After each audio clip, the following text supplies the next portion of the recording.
Hello दोस्तों, जी coaching में आपका स्वागत है। जी कोचिंग में एक बार फिर से आपके सामने लेकर आए हैं विलियम वर्ड्सवर्थ को। विलियम वर्ड्सवर्थ की बायोग्राफी, विलियम वर्ड्सवर्थ के बारे में पूरी जानकारी ये सिर्फ एक वीडियो में नहीं मिलेगी। ये तो पार्ट 1 है। इसको आपको पार्ट 2, पार्ट 3 जितना भी बनते जाएंगे ये आपको उसमें पूरी जानकारी इसकी मिलती चली जाएगी। ये अपने आप में एक पूरी एक वीडियो होगी। चलिए टाइम बर्बाद न करते हुए इसको पढ़ते हैं। अगर आप नए हैं तो सब्सक्राइब कर लीजिए। William Wordsworth was born on 7th April 1717 at Cockermouth। कोकरमाउथ में 7 अप्रैल 1770 को ये पैदा हुए थे ऑन डरवेंट इन कुम्बरलैंड। ये एरिया द लेक डिस्ट्रिक्ट के डिस्ट्रिक्ट के नाम से जाना जाता है और नॉर्थ वेस्टर्न इंग्लैंड में है।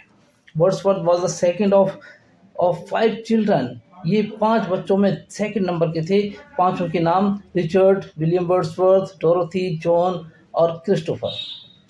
आपको बता दें कि विलियम वर्ड्सवर्थ जो है अपनी बहन डोरोथी के ज़्यादा निकट थे और अक्सर इन्हीं के साथ ही जो है इनका टाइम गुजरा है। His father name was John Wordsworth. इनके पिता का नाम जॉन वर्ड्सवर्थ था। He was an attorney at law on an agent to sir James Luther. ये अटॉर्नी एट लॉ थे और एजेंट भी थे टू सर जेम्स लूथर के। एक लीगल एडवाइज़र थे ये। Afterwards, the first Earl of Lonsdale. His mother name was Anne Cookson. उनकी माँ का नाम एनी कुक्सन था। She was the only daughter of William Cookson. वो विलियम कुक्सन की एकमात्र बेटी थी।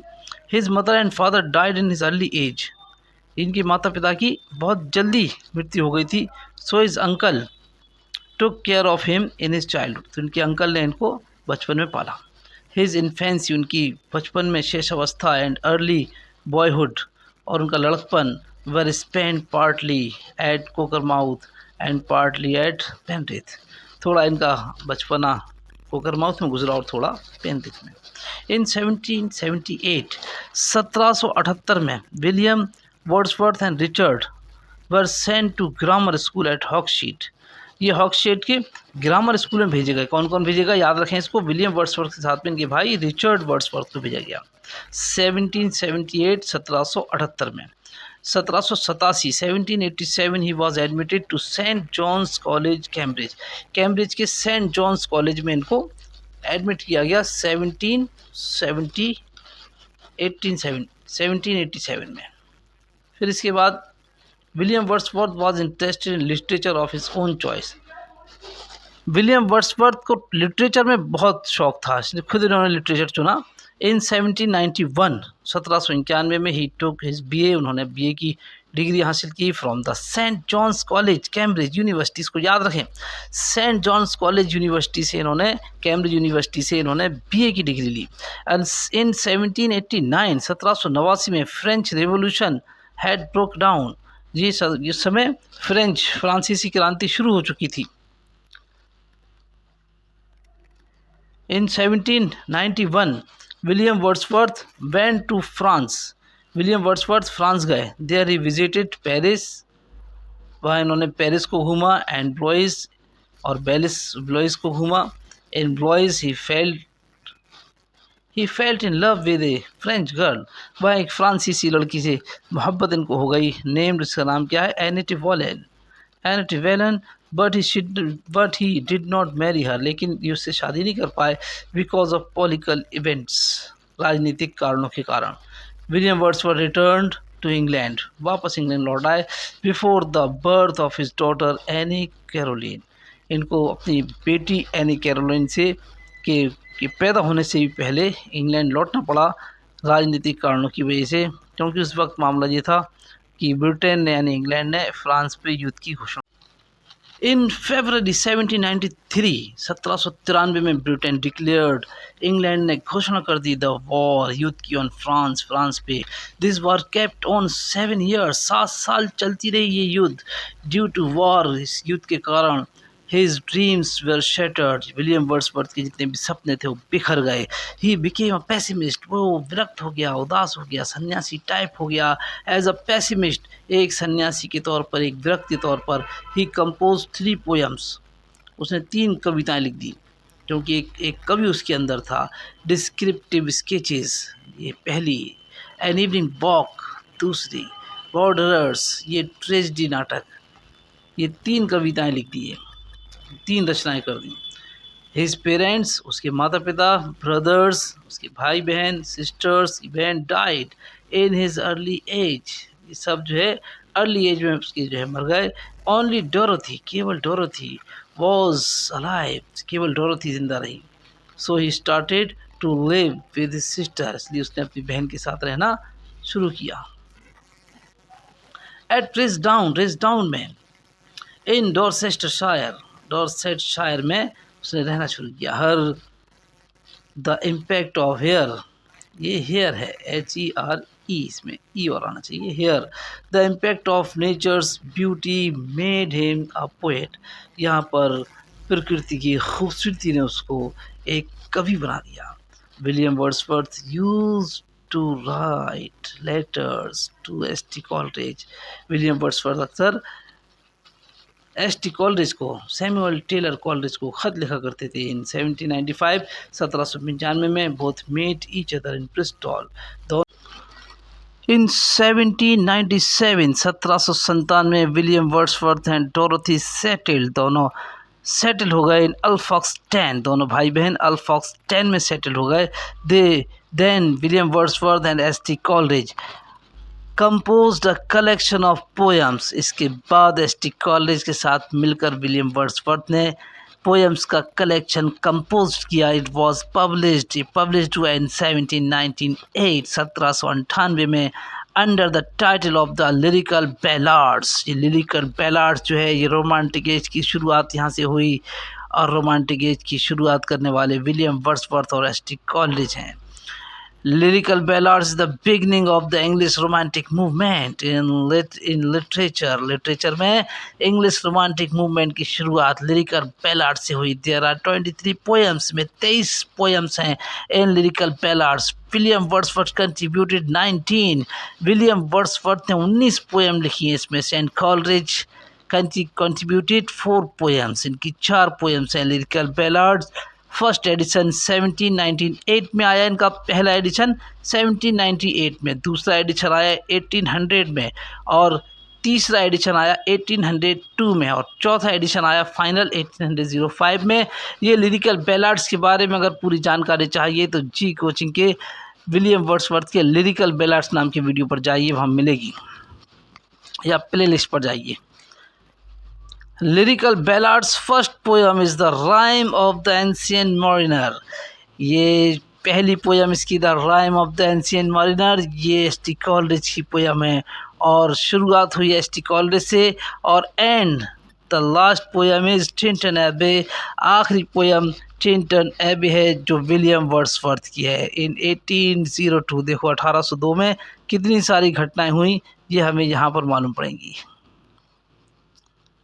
इन 1802, सन 1802, इन 1802, सन 1802 में sir James Lowther earl of Lonsdale died, James Lowther मर गए। विलियम वर्ड्सवर्थ डोरथी ट्रेवल्ड, यात्रा की इन्होंने, दोनों ने यात्रा की टू फ्रांस की, सो दैट ताकि he could meet his daughter Annie Caroline, और वहाँ पर जाकर ये अपनी बेटी यानी कैरोलिन से मिल सके, and make some arrangements for her support, और उनके लिए कुछ अरेंजमेंट्स किया जा सके with Annette Vallon. At this time Caroline was 9 years, जिस समय विलियम वर्ड्सवर्थ की मुलाकात एनी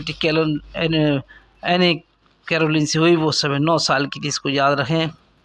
विलियम वर्ड्सवर्थ मैरिड, इसी साल सन 1802 में विलियम वर्ड्सवर्थ ने शादी की, married his childhood friend Mary Hutchinson, अपनी बचपन की दोस्त मैरी हचिंसन से विलियम वर्ड्सवर्थ ने 1802 में शादी की।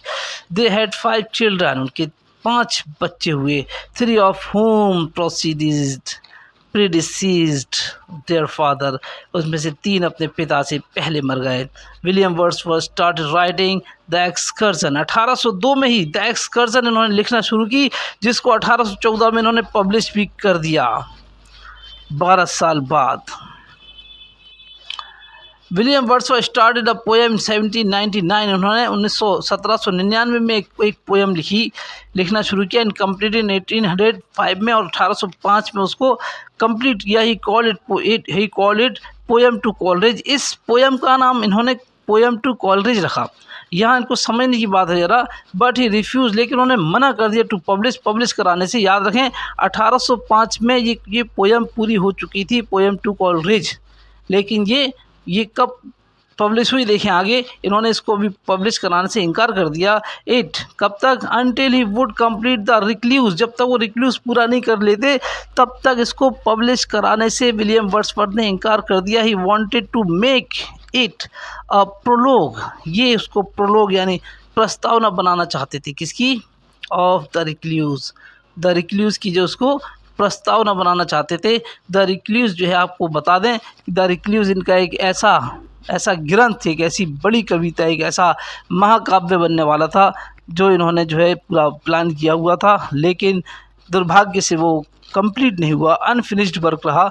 उस रिक्ल्यूज का प्रोलोग जो बनाना चाहते थे, ये एस.टी. कॉलरेज के लिए कविता लिखी थी इन्होंने, पोएम टू कॉलरेज, उसको उसका प्रोलोग बनाना चाहते थे। बहरहाल लेटर हिज सिस्टर डोरोथी, बाद में इनकी बहन डोरोथी ने title it growth of a poet's mind, उसको इन्होंने एक टाइटल दिया, क्या दिया, growth of a poet's mind. उसी पोएम को, कौन सी पोएम थी वो, poem to Coleridge, poem to Coleridge को, जिसको उन्होंने 1805 में पूरा कर लिया था और उसको पब्लिश नहीं करा पाए थे, उनकी बहन ने उसको नाम दिया था growth of a poet's mind. And then, और तब his wife Mary Hutchinson named it the prelude, और उसके बाद इनकी वाइफ मैरी हचिंसन ने उसको नाम दिया the prelude. At the time of its publication, जब इसको छपवाने का इरादा किया उस समय इसको नाम दिया द प्रिल्यूड। द प्रिल्यूड 1850, सन 1850 में ये पब्लिश हुई, इनकी विलियम वर्ड्सवर्थ की मौत के बाद। इज़ कॉल्ड मैग्नम ओपस और मास्टरपीस ऑफ विलियम वर्ड्सवर्थ, ये विलियम वर्ड्सवर्थ का मास्टरपीस वर्क बनी, मैग्नम ओपस वर्क बनी द प्रिल्यूड। ये द रिक्ल्यूज का हिस्सा बनने वाली थी, मगर ये द रिक्ल्यूज अनफिनिश्ड वर्क रह गया। इन 1829 में Dorothy came down with a serious illness, Dorothy को एक गंभीर बीमारी हो गई, एंड डाइड इन 1855, और वो 1855 में इस दुनिया से चल बसी। इन 1834 में ST. College died, ST. College का भी इंतकाल हो गया, यानी ये इंतकाल विलियम वर्ड्सवर्थ से पहले हुआ। इन 1843 में, जिस वक्त विलियम वर्ड्सवर्थ की उम्र 73 ईयर्स थी, 73 ईयर्स, उस वक्त William Wordsworth became poet laureate, ये पोएट लॉरिएट बने, ये राज कवि बने, किसके, इंग्लैंड के। After the death of Robert Southey, Robert Southey इनसे पहले पोएट लॉरिएट थे, महाकवि, वहाँ के राजकवि थे।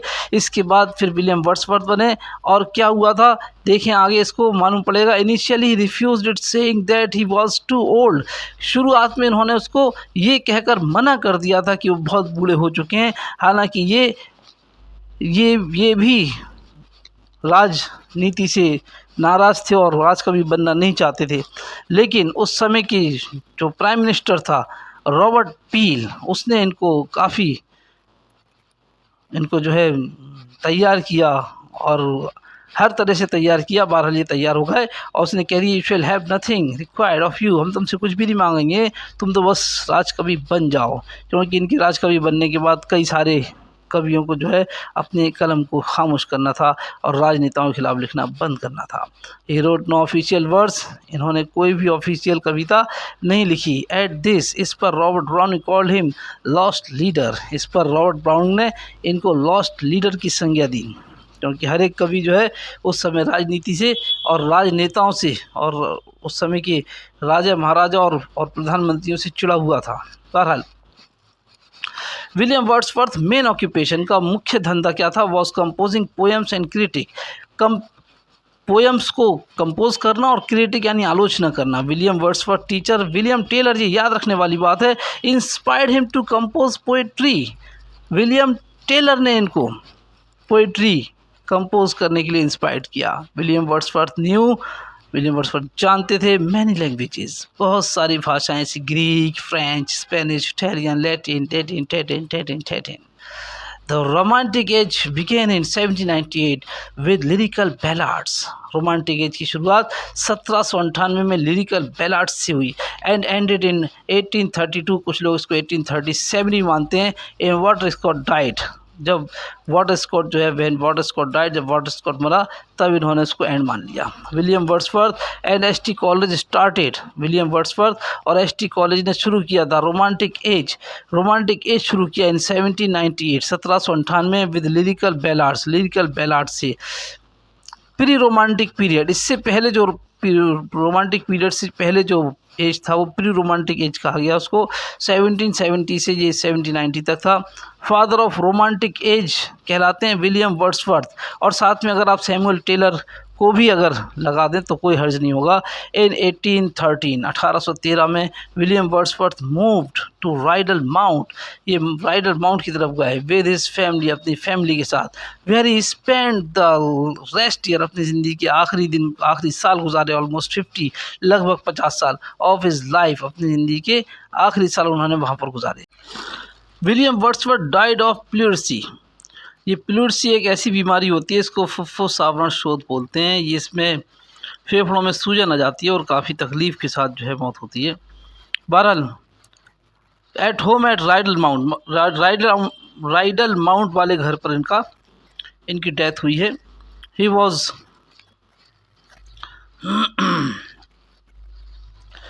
Buried at Saint Oswald's church Grasmere. Saint Oswald church Grasmere में उनको जो है दफनाया गया. William Wordsworth was 80 years old, 80 साल के हो गए थे. The publication of a sonnet in the European magazine in 1787 launched his career as a poet. इन्होंने जो है स्कूल टाइम में 1787 में इनकी एक सोनेट पब्लिश हुई थी. सोनेट किस में? द यूरोपियन मैगजीन में 1787 में. इससे इनके कैरियर जो है वो पोएट बना हुआ है. यह भी विलियम वर्ड्सवर्थ का पार्ट 1 है. अब इसके बाद पार्ट 2 आएगा, फिर पार्ट 3 आएगा. यानी विलियम वर्ड्सवर्थ की बायोग्राफी, उनके बारे में कंप्लीट जानकारी देने की कोशिश की जाएगी. तो आपको वीडियो पसंद आई तो लाइक करें, शेयर करें. Thanks for watching.